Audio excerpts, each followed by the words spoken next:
जयंती मंगला काली भद्रकाली कपालिनी दुर्गा क्षमा शिवा धात्री स्वाहा स्वधा नमोस्तुते। जय माता दी। आप सभी का हमारे YouTube चैनल पर हार्दिक स्वागत है। आप सभी को चैत्र नवरात्रि की हार्दिक शुभकामनाएं। आज से चैत्र नवरात्रि प्रारंभ हो गई है।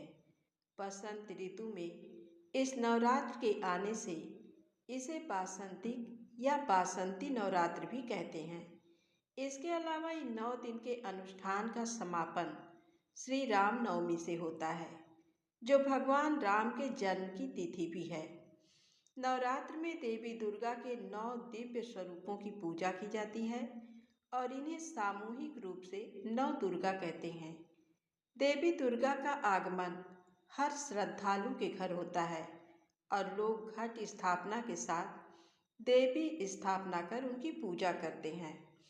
देवी के आगमन से पहले इस बात की चर्चा भी रहती है कि इस बार उनका आगमन किस वाहन से हो रहा है।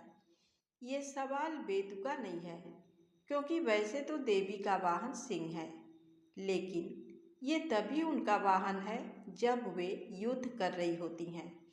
शांति काल में और श्रद्धालुओं के पास धरती पर आने के लिए माता के अलग अलग वाहन बताए गए हैं।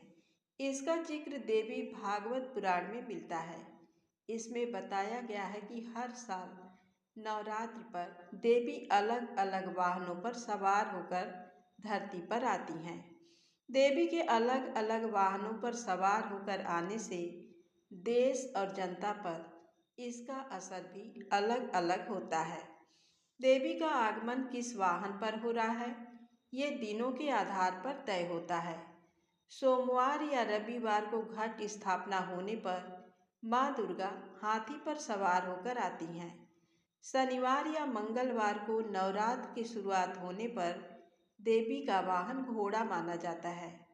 गुरुवार या शुक्रवार को नवरात्र शुरू होने पर देवी डोली में बैठकर आती हैं। बुधवार से नवरात्र शुरू होने पर माँ दुर्गा नाव पर सवार होकर आती हैं। माता दुर्गा जिस वाहन से पृथ्वी पर आती हैं, उसके अनुसार साल भर होने वाली घटनाओं का भी अनुमान किया जाता है। इनमें कुछ वाहन शुभ फल देने वाले और कुछ अशुभ फल देने वाले होते हैं।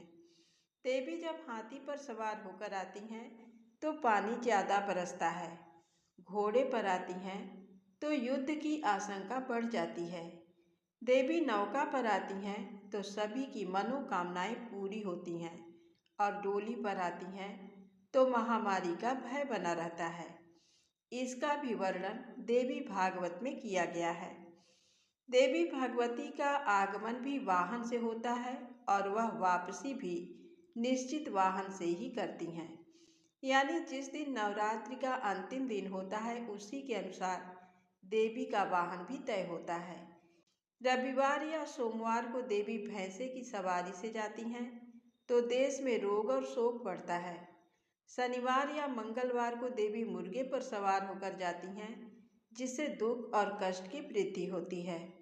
बुधवार या शुक्रवार को देवी हाथी पर जाती हैं, इससे बारिश ज़्यादा होती है। गुरुवार को माँ दुर्गा मनुष्य की सवारी से जाती हैं, यानी कंधे पर जाती हैं। इससे सुख और शांति की वृद्धि होती है। इस बार चैत्र नवरात्र की शुरुआत आज यानी 30 मार्च से हो रही है। इस दिन रविवार है। देवी भागवत पुराण के आख्यान के अनुसार इस बार माता हाथी पर सवार होकर आ रही हैं। ऐसे में अनुमान है कि इस बार वर्षा काल में अधिक वर्षा हो सकती है। ये खेती किसानी के लिए शुभ संकेत है। इसके अलावा हाथी धन, संपदा और समृद्धि का प्रतीक भी है, जो कि आम आदमी के लिए भी अच्छे संकेत देने वाले हैं। अब आइए सुने माँ शैलपुत्री की पौराणिक कथा।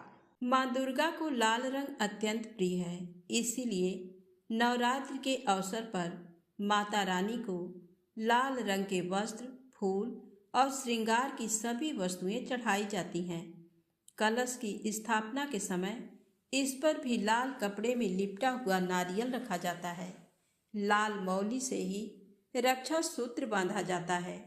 देवी को लाल रंग की वस्तुएं समर्पित करके सूर्य और ग्रहों को अच्छा और शुभ बनाया जा सकता है।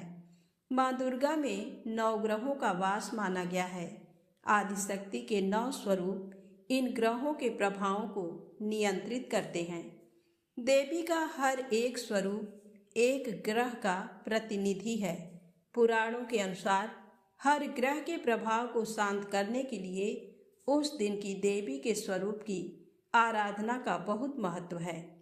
जैसे सूर्य के प्रभाव को शांत करने के लिए पहले स्वरूप यानी देवी शैलपुत्री की पूजा की जाती है। सूर्य को रुद्र यानी अग्नि भी कहा जाता है। अग्नि का स्वरूप ही लाल होता है। मंगल जो कि सूर्य के समान तेज रखता है, उसका भी रंग लाल ही है। इसीलिए माँ दुर्गा को लाल रंग की चीजें भेंट करने से सभी ग्रहों को शांत किया जा सकता है। माँ दुर्गा को सबसे पहले शैलपुत्री के रूप में पूजा जाता है। पर्वतराज हिमालय की पुत्री के रूप में जन्म लेने के कारण ही उनका नाम शैलपुत्री पड़ा। माँ शैलपुत्री की महिमा और शक्ति अनंत है। इनका वाहन वृषभ है और इसलिए इन्हें वृषारूढ़ा देवी के नाम से भी जाना जाता है। देवी के दाएं हाथ में त्रिशूल और बाएं हाथ में कमल सुशोभित है। यही माँ दुर्गा का प्रथम रूप है। इन्हें सती के नाम से भी जाना जाता है। कथा के अनुसार एक बार देवी सती के पिता प्रजापति दक्ष ने एक भव्य यज्ञ का आयोजन किया। इसमें उन्होंने सभी देवताओं को आमंत्रित किया, लेकिन भगवान शिव जी को नहीं। देवी सती इस यज्ञ में जाना चाहती थीं। तब भगवान शिव ने उन्हें बताया कि इस यज्ञ में उन्हें आमंत्रित नहीं किया गया है। इस पर देवी सती को बहुत क्रोध आया। उन्होंने भगवान शिव से यज्ञ में जाने की अनुमति मांगी और अपने मायके के लिए चल पड़ी। जब देवी सती मायके पहुंची तो उनकी मां ने उन्हें बहुत स्नेह दिया, लेकिन उनके पिता दक्ष ने भगवान शिव जी के प्रति अपमानजनक वचन कहे। देवी सती अपने पति का ऐसा अपमान सहन न कर सकीं और उन्होंने योग अग्नि द्वारा अपने को जलाकर भस्म कर लिया। इस पर भगवान शिव ने क्रोधित होकर उस यज्ञ का विध्वंस कर दिया और प्रजापति दक्ष को भी दंड दिया। इन्हीं माता सती ने अगले जन्म में हिमालय राज की पुत्री पार्वती के रूप में जन्म लिया। माता पार्वती का विवाह भगवान शिव से हुआ। प्रेम से बोले माता रानी की जय हो। अब आइए सुने नवरात्रि व्रत से जुड़ी पौराणिक कथा। नवरात्रि व्रत कथा के अनुसार एक समय बृहस्पति जी ने ब्रह्मा जी के समक्ष चैत्र व आश्विन मास के शुक्ल पक्ष में पड़ने वाले नवरात्र का महत्व जानने की इच्छा जताई। इन्होंने कहा, इस व्रत का क्या फल है, इसे किस प्रकार किया जाता है, सबसे पहले इस व्रत को किसने किया, ये सब विस्तार से कहिए।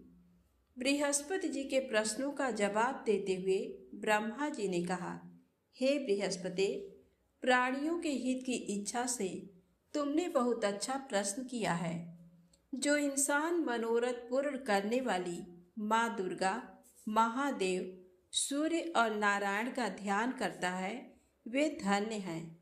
ये नवरात्र व्रत संपूर्ण कामनाओं को पूर्ण करने वाला है। इस व्रत को करने से पुत्र सुख, धन, विद्या और सुख मिलता है। इस व्रत को करने से रोग दूर हो जाता है, घर में समृद्धि की वृद्धि होती है, बंध्या को पुत्र प्राप्त होता है, समस्त पापों से छुटकारा मिल जाता है। जो मनुष्य इस नवरात्र व्रत को नहीं करता वह अनेक दुखों को भोगता है। यदि व्रत करने वाला मनुष्य सारे दिन का उपवास न कर सके तो एक समय भोजन करे और 10 दिन बांधवों सहित नवरात्र व्रत की कथा का श्रवण करे। हे बृहस्पति, जिसने पहले इस महाव्रत को किया है वह कथा मैं तुम्हें सुनाता हूँ। ब्रह्मा जी बोले, प्राचीन काल में मनोहर नगर में पीठत नाम का एक अनाथ ब्राह्मण रहता था। वह माँ दुर्गा का भक्त था। उसे संपूर्ण सद्गुणों से युक्त सुमति नाम की एक अत्यंत सुंदर कन्या उत्पन्न हुई। वह कन्या अपने पिता के घर में अपनी सहेलियों के साथ क्रीड़ा करती हुई इस प्रकार पढ़ने लगी जैसे शुक्ल पक्ष में चंद्रमा की कला बढ़ती है। उसका पिता प्रतिदिन जब दुर्गा की पूजा करके होम किया करता था, वह उस समय नियम से वहां उपस्थित रहती। एक दिन सुमति भगवती के पूजन में उपस्थित नहीं हुई। उसके पिता को पुत्री की ऐसी असावधानी देखकर क्रोध आया और वह पुत्री से कहने लगा, अरे दुष्ट पुत्री, आज तूने भगवती का पूजन नहीं किया। इस कारण मैं किसी कुष्ठ रोगी या दरिद्र मनुष्य के साथ तेरा विवाह करूंगा। पिता की बात सुनकर सुमति को बड़ा दुख हुआ और पिता से कहने लगी, हे पिता, मैं आपकी कन्या हूँ तथा सब तरह आपके अधीन हूँ। जैसी आपकी इच्छा हो वैसा ही करो। चाहे राजा से, चाहे कुष्ठी से, चाहे दरिद्र से, जिसके साथ चाहो मेरा विवाह करना चाहो कर दो, पर होगा वही जो मेरे भाग्य में लिखा है। क्योंकि कर्म करना मनुष्य के अधीन है, पर फल देना ईश्वर के अधीन है। कन्या के निर्भयता से कहे हुए वचन सुन उस ब्राह्मण ने क्रोधित हो अपनी कन्या का विवाह एक कुष्ठी के साथ कर दिया और अत्यंत क्रोधित हो पुत्री से कहने लगा, हे पुत्री, अपने कर्म का फल भोगो। देखें भाग्य के भरोसे रहकर क्या करती हो। पिता के ऐसे कटु वचनों को सुन सुमति मन में विचार करने लगी, अहो, मेरा बड़ा दुर्भाग्य है जिससे मुझे ऐसा पति मिला। इस तरह अपने दुख का विचार करती हुई वह कन्या अपने पति के साथ वन में चली गई और डरावने कुशायुक्त उस निर्जन वन में उन्होंने वह रात बड़े कष्ट से व्यतीत किया। उस गरीब बालिका की ऐसी दशा देख देवी भगवती ने पूर्व पुण्य के प्रभाव से प्रकट हो सुमति से कहा, हे दीन ब्राह्मणी, मैं तुझसे प्रसन्न हूँ। तुम जो चाहो सो वरदान मांग सकती हो। भगवती दुर्गा का ये वचन सुन ब्राह्मणी ने कहा, आप कौन हैं, वह सब मुझसे कहो। ब्राह्मणी का ऐसा वचन सुन देवी ने कहा कि मैं आदि शक्ति भगवती हूँ और मैं ही ब्रह्म विद्या व सरस्वती हूँ। प्रसन्न होने पर मैं प्राणियों का दुख दूर कर उनको सुख प्रदान करती हूँ। हे ब्राह्मणी, मैं तुझ पर तेरे पूर्व जन्म के पुण्य के प्रभाव से प्रसन्न हूँ। तुम्हारे पूर्व जन्म का वृत्तांत सुनाती हूँ, उसे सुनो। तुम पूर्व जन्म में निषाद की स्त्री थी और अति पतिव्रता थी। एक दिन तेरे पति निषाद ने चोरी की। चोरी करने के कारण तुम दोनों को सिपाहियों ने पकड़ लिया और जेल खाने में कैद कर दिया। उन लोगों ने तुझको और तेरे पति को भोजन भी नहीं दिया। इस प्रकार नवरात्र के दिनों में तुमने ना तो कुछ खाया और ना ही जल पिया। इस प्रकार 9 दिन तक नवरात्र का व्रत हो गया। हे ब्राह्मणी, उन दिनों में जो व्रत हुआ, इस व्रत के प्रभाव से प्रसन्न होकर मैं तुझे मनोवांछित वर देती हूँ। तुम्हारी जो इच्छा हो सो मांगो। इस प्रकार दुर्गा के वचन सुन ब्राह्मणी बोली, अगर आप मुझ पर प्रसन्न हैं तो हे माँ, मैं आपको प्रणाम करती हूँ। कृपा करके मेरे पति का कोढ़ दूर करो। देवी ने कहा, उन दिनों तुमने जो व्रत किया था उस व्रत का 1 दिन का पुण्य पति का कोढ़ दूर करने के लिए अर्पित करो। उस पुण्य के प्रभाव से तेरा पति ठीक हो जाएगा। इस प्रकार देवी के वचन सुन वह ब्राह्मणी प्रसन्न हुई और पति को निरोग करने की इच्छा से जब उसने तथास्तु ऐसा वचन कहा, तब उसके पति का शरीर भगवती दुर्गा की कृपा से कुष्ठ रोग से रहित हो गया। वह ब्राह्मणी पति को देख देवी की स्तुति करने लगी।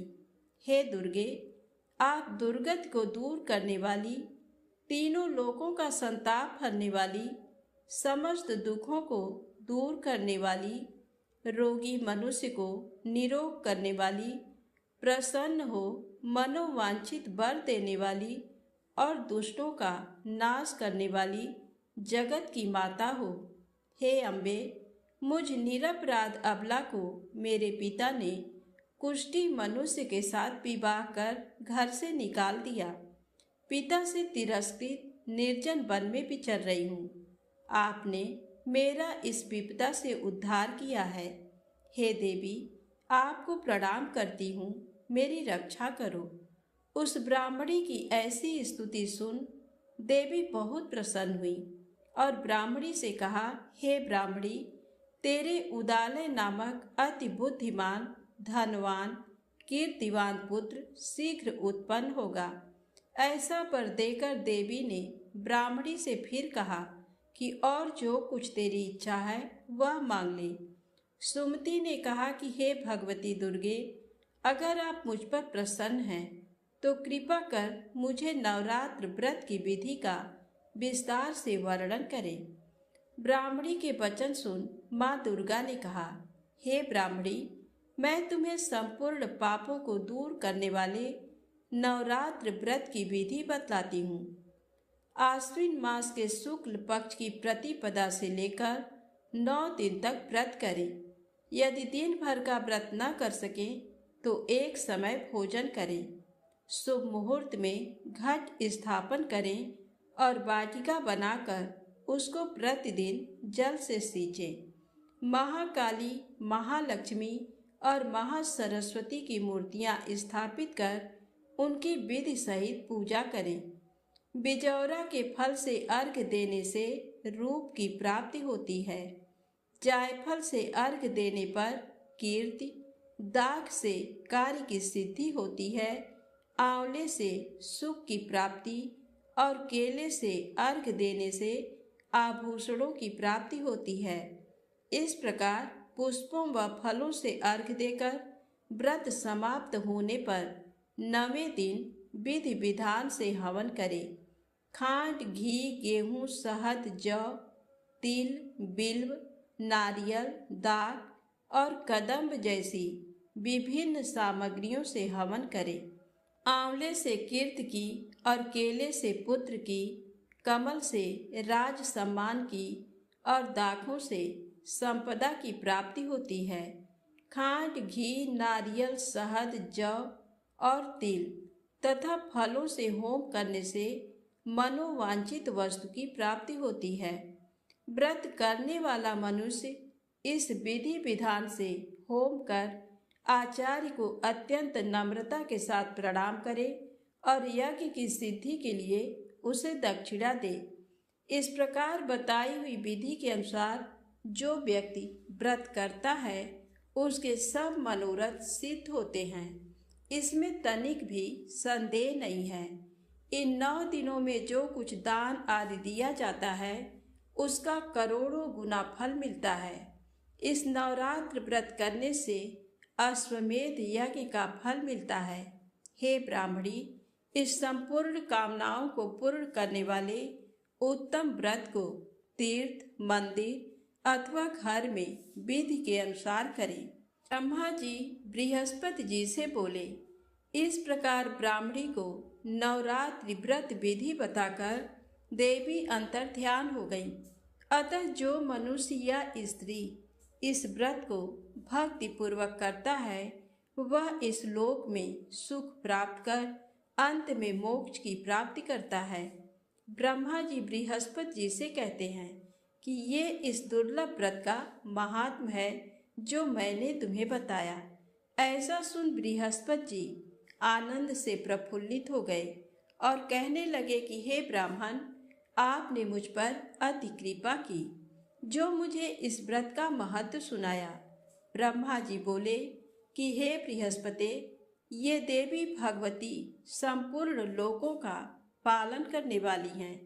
इस महादेवी के प्रभाव को कौन जान सकता है? तो प्रेम से बोले, माँ भगवती की जय हो। अब आइए सुने दुर्गा क्षमा प्रार्थना स्तोत्र। दुर्गा सप्तशती पाठ के बाद या देवी भगवती के किसी भी स्तोत्र का पाठ करने के बाद अंत में साधक को दुर्गा क्षमा प्रार्थना का पाठ अवश्य करना चाहिए। इसके मंत्रों को पढ़ते हुए अपने द्वारा किए गए पापों के लिए क्षमा मांगनी चाहिए। साथ ही साधना में जो कोई भूल चूक हो गई हो या जो भी कमी रह गई हो उसके लिए भी देवी से क्षमा याचना करनी चाहिए। साधक को चाहिए कि क्षमा प्रार्थना करते समय देवी भगवती का माता के रूप में ध्यान करके साधना को सिद्ध करने की विनती करें। आइए क्षमा प्रार्थना जानते हैं। अपराध सहस्त्राणि क्रियन्ते हर्निशं मया दासोऽयमिति मां मत्वा क्षमस्व परमेश्वरी। आवाहनं न जानामि विसर्जनं पूजां चैव न जानामि क्षम्यतां परमेश्वरी। मंत्रहीनं क्रियाहीनं भक्तिहीनं सुरेश्वरी यत्पूजितं मया देवी परिपूर्णं तदस्तु मे। अपराध शतं कृत्वा जगदम्बेति चोच्चरेत् यां गतिं समवाप्नोति न तां ब्रह्मादयः सुरा। सापराधोऽस्मि शरणं प्राप्तस्त्वां जगदम्बिके इदानीमनुकम्प्योऽहं यथेच्छसि तथा कुरु। अज्ञानाद्विस्मृतेर्भ्रान्त्या यन्न्यूनमधिकं कृतं तत्सर्वं क्षम्यतां देवी प्रसीद परमेश्वरी। कामेश्वरी जगन्मातः सच्चिदानन्दविग्रहे गृहाणार्चामि मां प्रीत्या प्रसीद परमेश्वरी। गुह्यातिगुह्यगोप्त्री त्वं गृहाणास्मत्कृतं जपं सिद्धिर्भवतु मे देवी त्वत्प्रसादात् सुरेश्वरी। आइए दुर्गा क्षमा प्रार्थना हिंदी में अर्थ। हे परमेश्वरी, मेरे द्वारा रात दिन सहस्रों हजारों अपराध होते रहते हैं।